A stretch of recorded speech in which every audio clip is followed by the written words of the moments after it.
Hi, good evening. I'm Colin Ong. I'm an educator. Just a very quick feedback. I'm speaking on behalf of some of my ex-students. I have the opportunity of teaching A-level students who go to JCs and all that.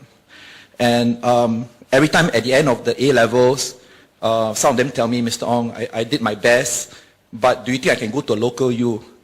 And to copy a phrase from another gentleman, in this day and age, why must a JC student who studied so hard after O-levels get a place in a JC, and majority of them will never get a place in a local U?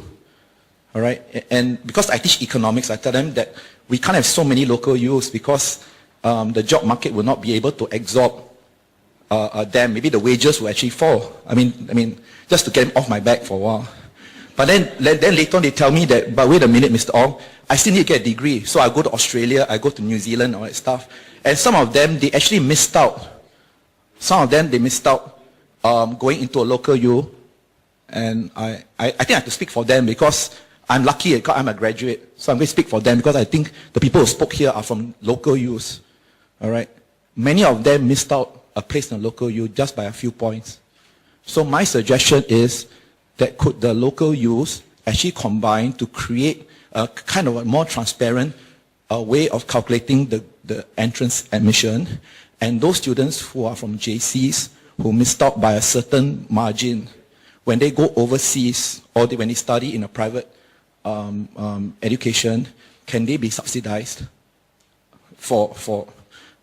if they just missed out in getting a local U? Because nowadays, some people say that I don't understand, I got AAA, I missed out. And we're now talking about law faculty, we're talking about maybe arts and social science. So my suggestion is that those students who actually missed out getting a place in local U, can Ministry of Finance actually consider, especially if they're the only ones who actually went to JCs, they're the elders in the family or whatever, can you just subsidize a portion of their overseas studies, capped to maybe about $10,000 or $20,000. I don't think that's enough. But as a symbolism, they're actually Singaporeans. And you know, that they actually tried their best. Maybe they missed out. Some of them, they weren't feeling very well. Maybe their GP, they didn't do very well. And all that stuff. I heard of so many cases and all that. Thank you very much.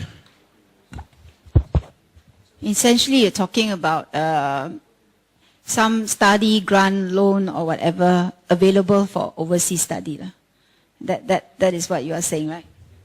Yeah, just a quick response. I think in terms of direction, we're trying to increase the cohort participation rate of our students going into university. And that's why there have been initiatives to expand, for example, in the polytechnics, to have the Singapore Institute of Science, SIT, Institute of Technology. This will create more chances for our students to get into university. So that's the directions that we've been taking.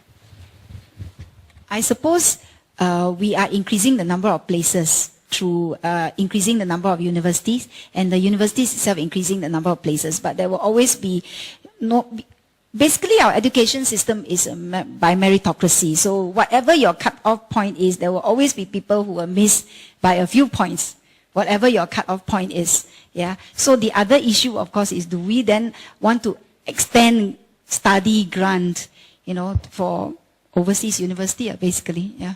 You see, very often now they're using CPF. So the other issue is balance between retirement income, the need for adequate retirement income, and allowing you to use your CPF for many reasons.